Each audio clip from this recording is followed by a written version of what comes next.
Okay. Okay. So Lisa, are we going into Finance Committee first, or are we gonna 10?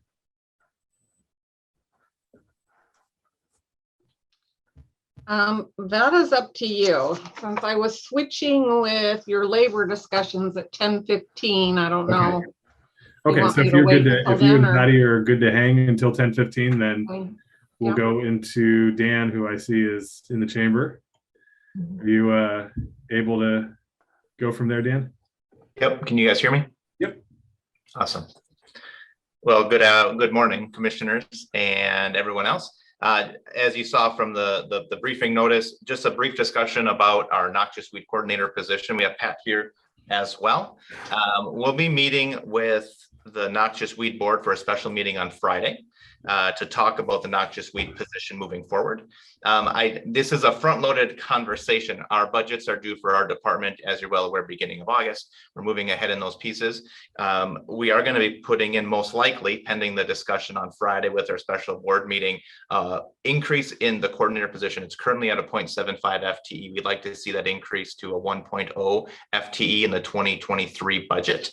Some of the rationale for that, and I'm telling you this so that when you look at the budgets moving forward, you're going to see that increase in our department's budgets.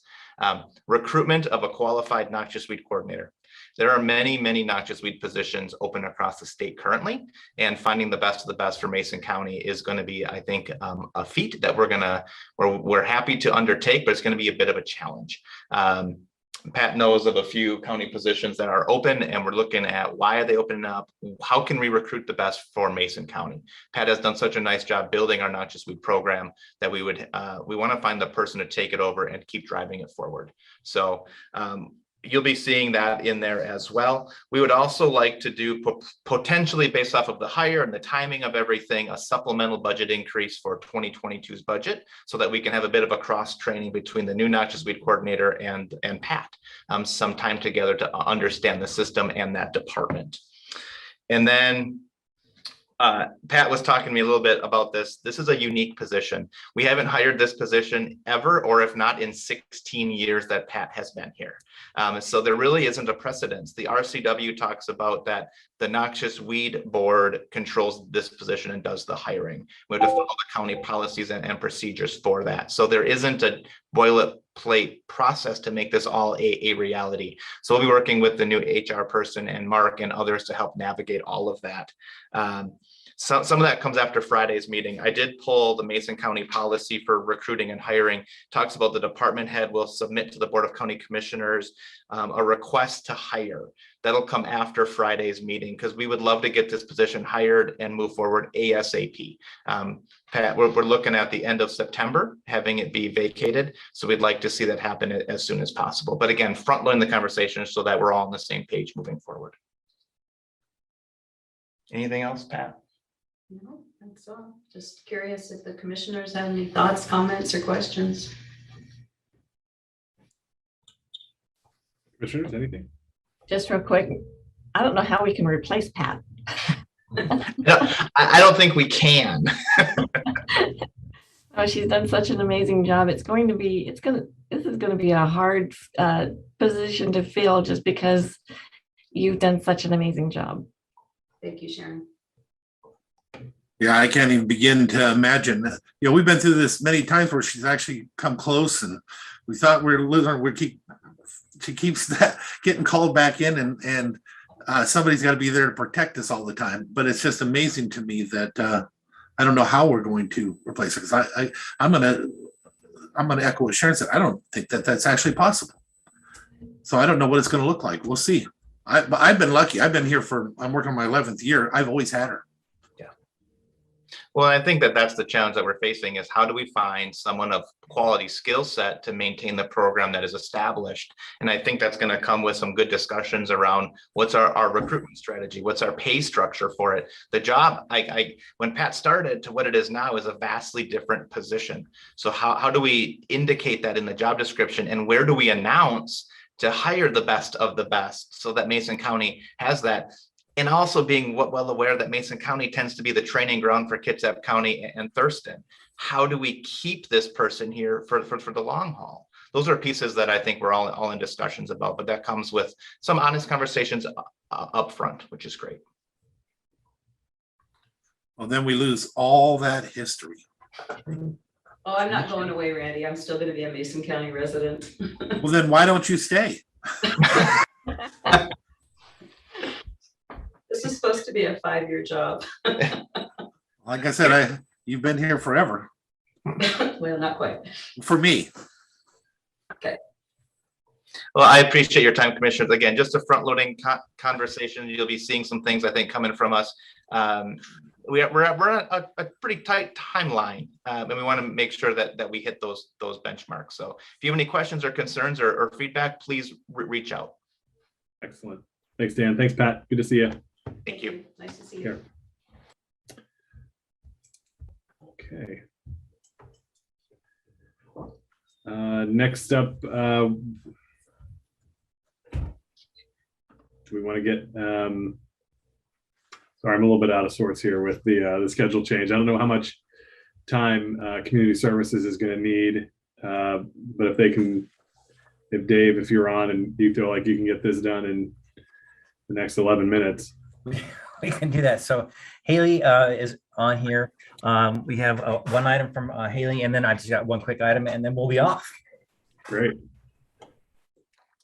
Okay, good morning. So I have the Eviction Rent Assistance Program 2.0 again, and the Department of Commerce sent an amendment for additional funds of $514,785.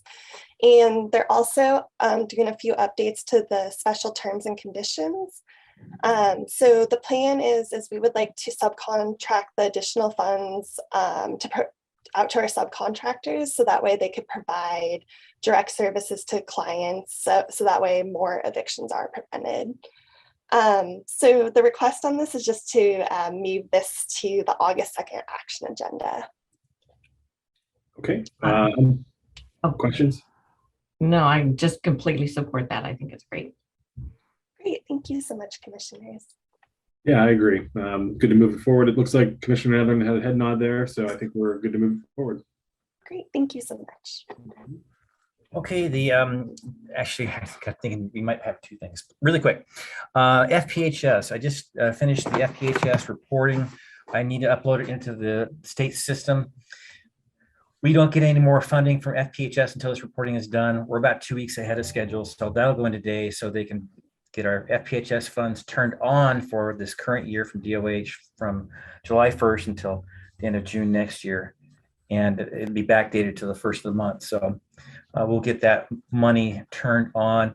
It evaluates a couple of things beyond just the money spent, spending, current spending, sharing, capacity, expertise. So with FPHS, our capacity went up, but our expertise, because of staff turnover, went down a little bit in the evaluation. So not dramatically, but losing Alex and losing Lydia does affect our expertise. So that's all in the report. And when I get this all done, I'll get it out to the commission as well. And then the other thing was just a note that it's going to be hot this week, and some jurisdictions are doing cooling centers. And I have not heard of anything happening around Mason County other than possibly I think the hub and the senior center had talked about doing some cooling centers. So just a little feedback from the commission. Do we want to do something with possibly PUD 1, opening that up and staffing that maybe from noon until 9? Yeah, I'm glad you brought that up, because I think, we could look at our public works facility potentially if there's no other conflicts. I know maybe some of the fire districts would be willing to open their doors if they have cooling, but maybe, I don't know, Dave or Mark, maybe a call over to Jeff Knighton at the city to see if they were planning on using the Civic Center as a cooling center as well.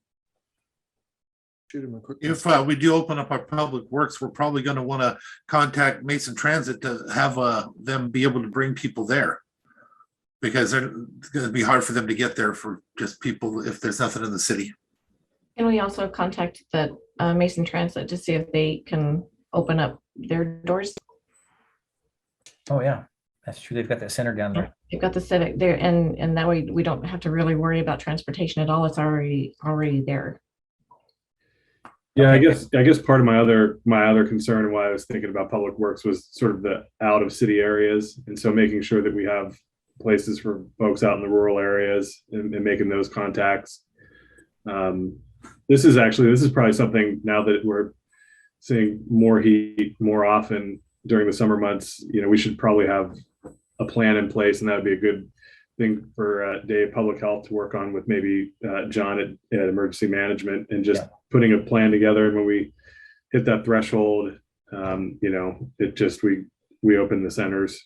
Yeah, I'm thinking that, you know, if DEM can open the building, then maybe I can staff it and bring the water in, things of that nature. And many years ago, we had something like that. The Feller Center up north was used for that. There was compensation to help pay for these things because the county couldn't staff everything. So they had to find other ways and other people to take care of. It'd be nice if we did look into that. The same thing with warming centers. We used to do that as well.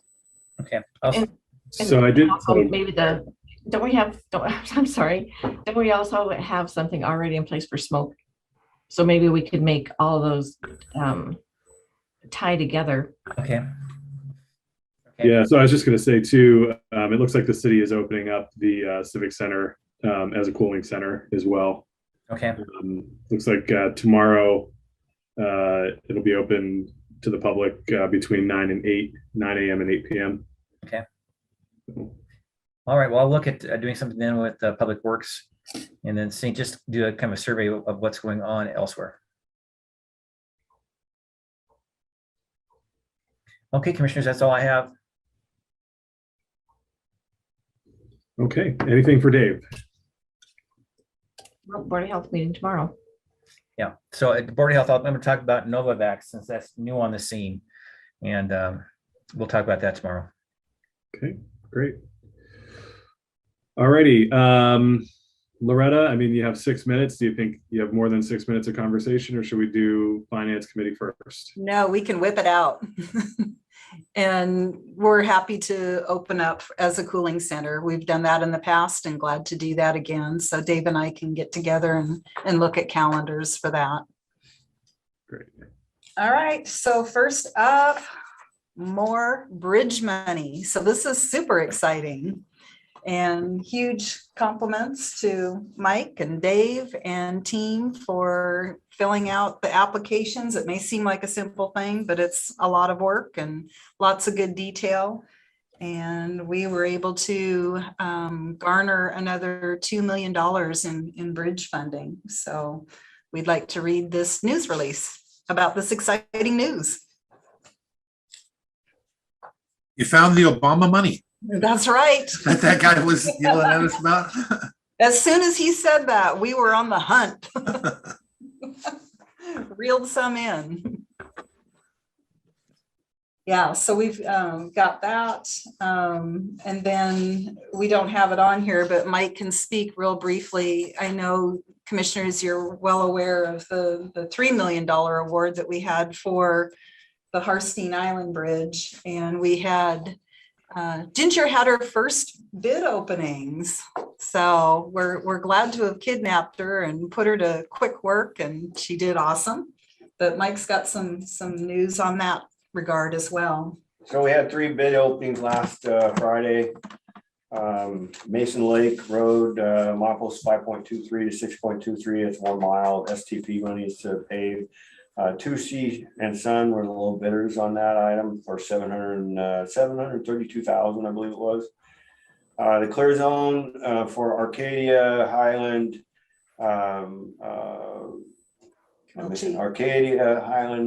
Camilchi Point, and Matlock Brady. That came in at 1.3 million, which is exactly what the engineer's estimate was. So that project will move forward this year too. And then Hearthstone Island Bridge, the bids came in, the low bid was 1.9 million. So the original budget was 3 million. So we're gonna have a little extra money left over to try to do some additional repairs on the columns of that bridge. It's got some exposed rebar and rusting issues. So we're excited that we'll be able to get that done and do the additional work. So that is that. And then Richard and team found an emergency generator. And we're requesting approval to purchase that sucker. There we go. Gosh, I was trying to clear my screen. I couldn't see my screen. Okay, good morning. So yes, back in November 2022, our mobile generator was stolen. We used that generator to power up 8 separate pump stations. There's 5 of them in North Bay, G1 in Belfair, and 2 in Russellwood. We finally found a suitable replacement that's available now. That was our big holdup, is we couldn't find anything that wasn't available until next year sometime. So we found actually 2 used ones that are available. We have one that has 7,200 hours and it lists for $27,667 with tax. We found that there was another one that had 3,700 hours, but it with tax would be 34,800. And then there's a new one, just for comparison, $43,000, not available till the end of 2023. Yeah, so we are, we have money in our budget to do this. There's a $5,000 deductible that we would be paying for. And we would be asking that we can purchase the $27,667 model, 40 kVA mobile generator. Supportive. I think it's necessary. I am as well. Very good. Way to save money. Thank you. All right, commissioners, 6 minutes up. You have 1 minute to go. Okay. Anything for us, commissioners? Loretta, I've been getting calls. You guys do an awesome job of communicating with the state, and you're getting the brush cleared on Sand Hill and that area. The bicyclists are having issue getting down North Shore because the growth everywhere else though is going out. Could you contact the state and see if they can come and do brushing on Highway 300, please? Yes, we can do that. It's been a tough year, as any of you know, on your own homes. There's been so much rain and vegetation growing. It's a hard year to keep up. It doesn't know what it's doing. All right, and then just a quickie, we just got a really nice thank you from Port of Great View. We lent our mobile signs, and they had some ramp construction last week, and the fair and the portable signs were very helpful. Had a nice thank you for Jeremy and John and crew for lending those out. That's cool. Just one item for me. If we could get the radar signs out at Island Lake. Yes. Or just when, I guess, maybe when they are out there, if you could let me know so I could follow up. Yep, absolutely. We've got that in the hopper as well, Commissioner. Excellent. Commissioner Trask? Going. Well, we still have to, we keep having to cancel our road trip. So let's get something on the calendar soon. Sounds good. Great. All right. Thanks, Loretta. Thanks, Mike. Right. Thanks, Richard. Thank you. All righty. All right, Lisa, they're all yours. All right, well, let me see if I can share my screen.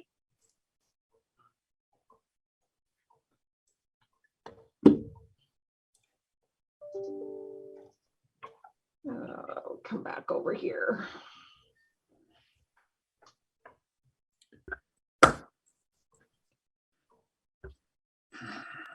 All right, can everybody see my screen? Yeah. Looks good. Okay. So I'll call the Finance Committee meeting to order and go through our report, and then I'll end up with some old business and some new business to refer to, and then move forward. So I first have to apologize because somewhere in between April and June, I realized that we didn't have a first quarter finance committee meeting. And I apologize for that.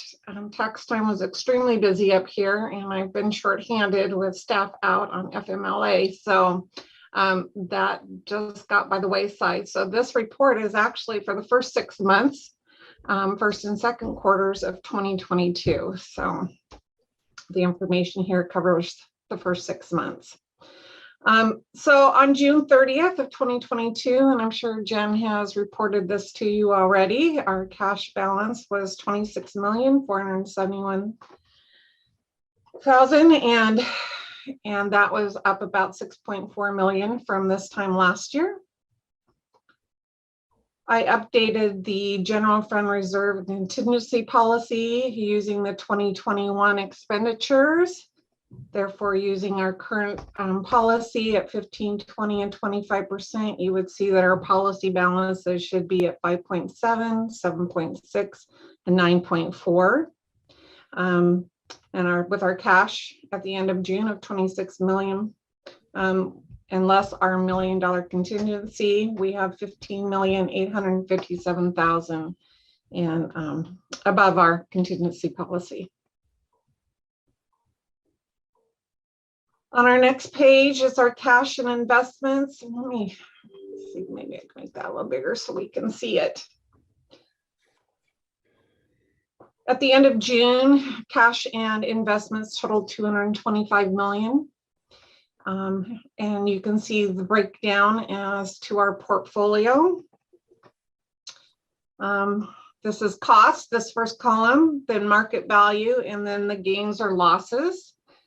If we were to sell anything within our portfolio at this time, we would see some losses, and that's due to the current increase in interest rates that we need to catch up on. So there's no intention to sell any of these. These are unrealized gains or losses, but they are on the report to show you what could happen if that were the case. The benchmark at this point in time is the T-bill rate as of the end of June was 1.69%. You can see that our state pool rate and our market rate are well below that, but it's going to take us a while to catch up. State pool will increase faster than our market rate yields and our agency and treasuries because those are longer term investments. And the state pool rates are 30 to 90 days. So we'll see increases, but the long term, which would be all of these federal and US treasuries, those are out anywhere from 3 to 5 years. So it'll take us a little while to catch back up. But I'm currently putting on new investments at higher rates all the time.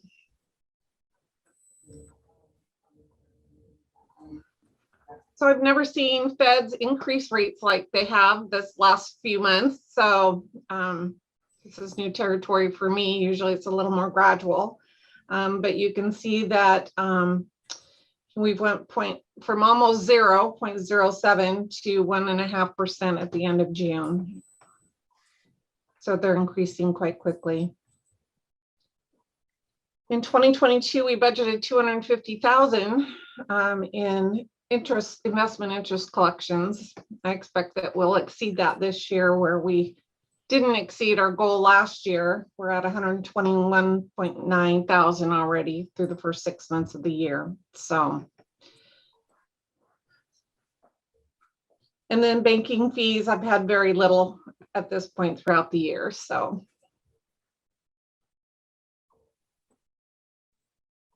just a recap of our county debt policy, and we're currently, as of June 30th of 2022, we have $20 million in outstanding debt for Mason County. And all of the reports are attached. Do you have any questions on the report itself or any comments? Just want to say you make it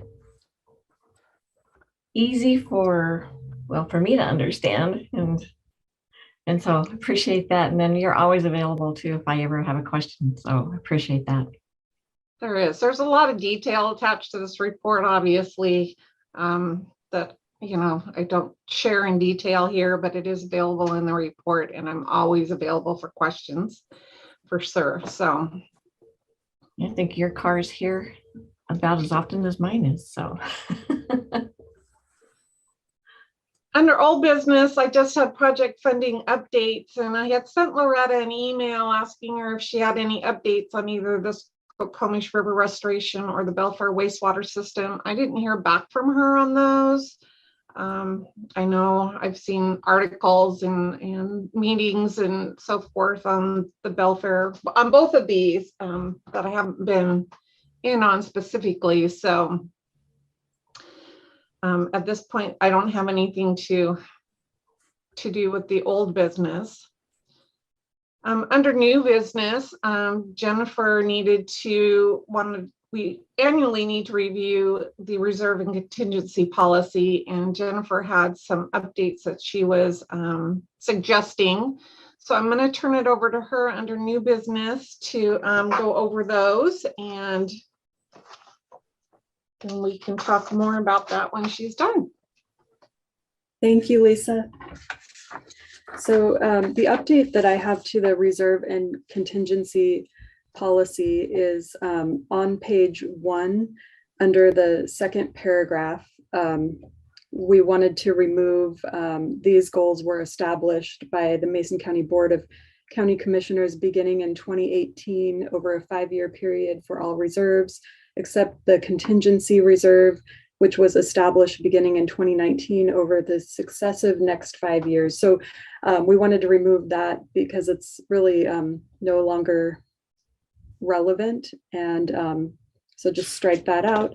And then the biggest thing was the biggest change is adding a general fund capital facilities reserve. So that would go on page 2 as G, the general fund capital facilities reserve. The county will maintain a capital facilities reserve equal to 5 million or other amount set by the board and adopted during the annual budget process. The purpose of the reserve is to pay for capital costs or future debt payments included in the capital facilities plan. We wanted to add that just as a reserve for whatever capital that you have planned. So what are your thoughts, commissioners? I like it. I know you and I spoke about it earlier, or discussed it earlier. I think it's a great idea. Great. Yeah. Sorry. Generally supportive. Can you talk about how you set the reserve at 5 million? I just ballparked that's an amount that seemed reasonable based on the cash that we have in our other reserves at this time. And so by putting in the or other amount set by the board and adopted during the annual budget process, that keeps that amount flexible. Okay. Yeah, I guess, I mean, that's, you know, I think it's a good thing for us to do. I mean, obviously we're going to have significant capital needs over time. So I think this makes a lot of sense. You know, and hopefully we'll, you know, commit to maintaining and growing that reserve to be able to meet some of those needs. So I'm supportive as well. Great, thank you. Yeah, I thought we needed to start somewhere. So it's a good place. I am partially supportive because I still have some issue. You know, we're basing it again just because of how much cash we have on hand. The truth of the matter is I'm one of the originals that was doing this. We started setting these reserves out so we can keep the money separated out so it couldn't be taken through other departments and stuff. But we're at a point now where we got $26 million cash on hand. We're going to have more at the end of this year. We can keep building these, putting these reserves out. There's a good benefit to having so much there, but eventually, folks, we need to either give back money to the public or we need to start giving them services, not just keep putting things into reserves. And with that being said, I have nothing against this. It's just the idea that we have to do both. We can't just keep creating reserves. So I guess the other question on top of that, you left off, I think, a third option there, and that's pay down debt. You know, that is something that I would I've been talking about that for 5+ years, that I think we need to evaluate. You know, we're making payments, obviously, we don't miss payments, but you know, if there's an opportunity for us to utilize some of this $5 million to pay off debt and relieve a little pressure on, you know, our different funds, I think that's also a worthwhile thing. I think, you know, $5 million, I don't think is a ceiling necessarily for this reserve, or at least I don't think that's the intent as the policy is stated. Any consideration, Jennifer, given to having there be a floor, though? You know, we to preserve that in, you know, in some way going forward, you know, no less than, I don't know, 2.5 million, or no less than, you know, whatever. I mean, whatever calculus you use to get to 5 million, kind of, you know, the inverse of that is, do we, you know, what happens if that dips below a certain threshold? Personally, I hesitate to put a floor in, because if the market goes the other direction, we don't want to hinder ourselves with this policy. I want to leave it a little bit open to, you know, so that we're not constantly having to change it if need be, based on the market. So that's my reservation on that. Mm-hmm. I agree with that. That's also the responsibility of the commission to make that determination each year, because they may need to spend it for one thing or another. And I want to make really clear, I completely appreciate and accept the third option with ending fund balance. I think it needs to be a balance of all of the above. We need to give people back the services, but if we're going to have this much more, I just don't know. We're about to go into the recession. Everybody knows that.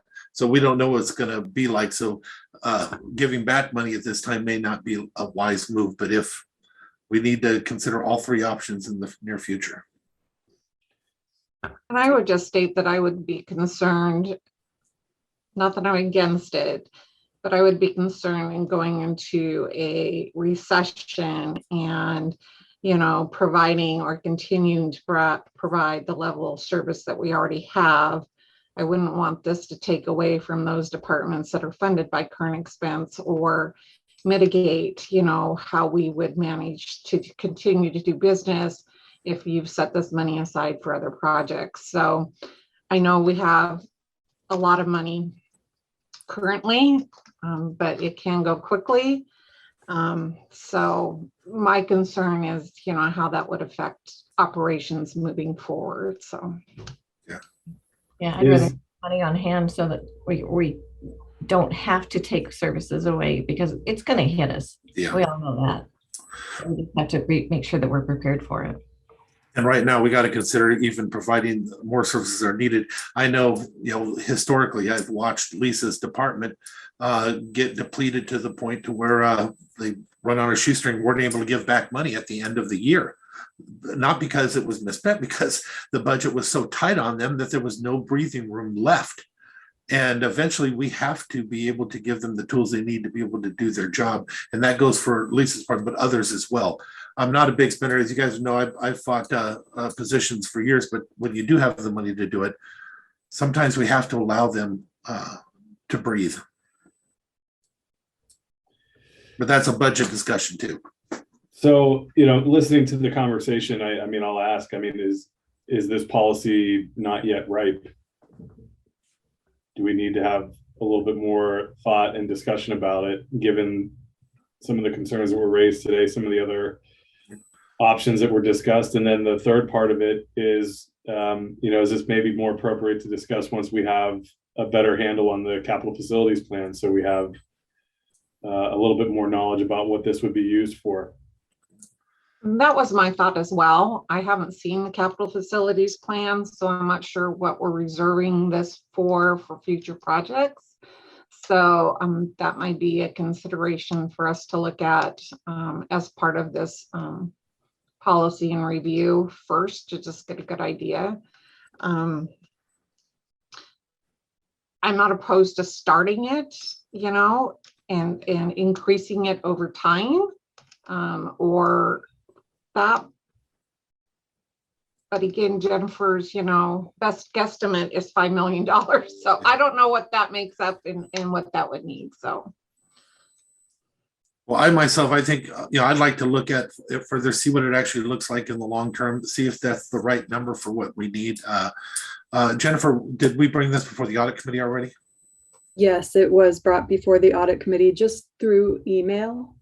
Okay, so emails, and I say, I don't remember missing an audit committee meeting, but I could have. It's possible, I remember missing one. Yeah, it was shared with the audit committee at the same time she shared it with me to bring it forward to the finance committee. And generally it's the finance committee that, yes, moves to recommend it forward to the board. So, and I agree. For me, it was just the idea of further discussion. Sure. Yeah, we can definitely hold off on adopting this and have further discussion if that's what you want to do, commissioners. Patty, do you have any thoughts before we potentially move in that direction? I mean, it feels to me like there's enough flexibility in this, in that, it is $5 million or another amount set by the board. That gives you an awful lot of flexibility.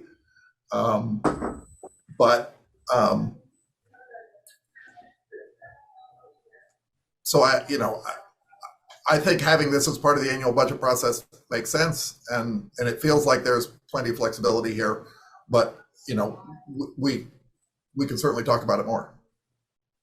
Mark? Thanks, Commissioner. Yeah, I think that when you look at our aging infrastructure of all of our buildings, that there may be time periods where we need to do an emergency repair, whether it's on an HVAC system or I know that the Kelly Frazier is actually getting bids on putting some new roofs on some of our aging buildings that really need new roofs.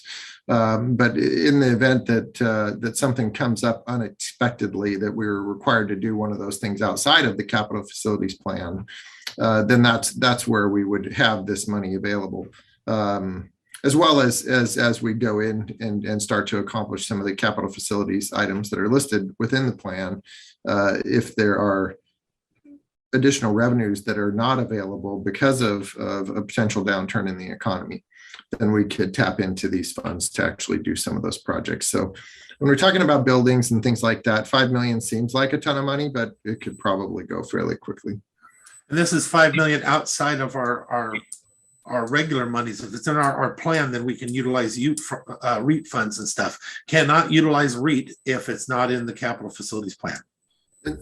Absolutely correct, Commissioner Netherland. It's but I think that I think my biggest concern is where we would see the downturn would be potentially in REIT funds, right? So if all of a sudden our real estate market, we're starting to see some downturn in the values that are listed out there, and so obviously the values are directly related to the tax that's collected for real estate excise tax.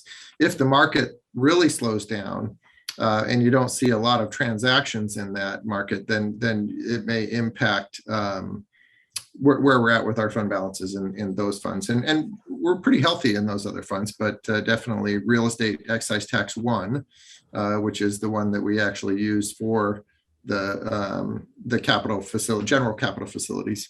That one is it's subject to some negative impacts if we saw a 30% decline. But the question before the finance committee today is whether or not we want to recommend moving this forward for the commissioners. Ultimately, they make the ultimate decision. And I don't, so if there's any more discussion, I could maybe see if there was a motion out there to do that. Would that be your recommendation to move it from the finance committee to the commission for those discussions, or would you be more inclined to table this for a future finance committee meeting and have those discussions at the same time? I would actually recommend moving it to the board for discussion and letting them determine how they want to move forward with the policy. I don't have an issue with, personally don't have an issue with it. I just wanted to bring my concerns forward. I could certainly do that, as an elected official at a board meeting as well. There's nothing in this policy that, says, we really need to work on this more. I think there is some latitude here in that you could set a different amount, if not the 5 million at this point. And the wording, could be changed as well. So I personally don't see anything, but that, I'll defer to both you and Patty in this conversation. And I will say based on that recommendation, I will move that we advance this to the board and recommend its approval. I'll second that. Okay, there's a motion and a second to move this to the board with a recommendation for approval. All in favor, say aye. Aye. Aye. All right, that passes. So Jennifer can bring this to the board in a briefing and we can discuss it further there. Okay, I will bring this forward next week, commissioners, on the 1st. And then my other item of business is the county investment policy. We are required to review that annually. I am not recommending any changes to the current policy as it's written, but we did need to review it. So I did send that out to both Patty and Kevin, as well as the commissioners, to take a look at it and see if they had any recommendations. But again, I'm not recommending any changes to it at this point in time. It's a good policy. It's been certified. It's working well for us. So unless you have any heartburn with it. I would move approval. If I can unmute, I will second. Thank you. So there's a motion to approve and a second. Any more discussion? All those in favor say aye. Aye. Aye. All right, that passes. All right, so that's all the business I had for today. Is there anything else for the good of the order? Not for me. All right, then I will call this meeting adjourned and I will talk with you all again soon. Great. Thank you, everybody. Thanks, Lisa. Thank you, Lisa. Kevin and Patty, I will get this document down to you for your signatures. Excellent. All right. Thank you. Okay, commissioners, back into our briefing. Are there any, we don't have anything else. Mark, is there anything else from you that you have for us? No, sir. Okay. If there's no commissioner discussion, entertain a motion to adjourn. Mr. Chair, I move we adjourn. I'll second. Moving second that we adjourn. Any discussion? All in favor, say aye. Aye. Aye. All opposed? Motion carries. All right. Have a good afternoon, everybody. You too.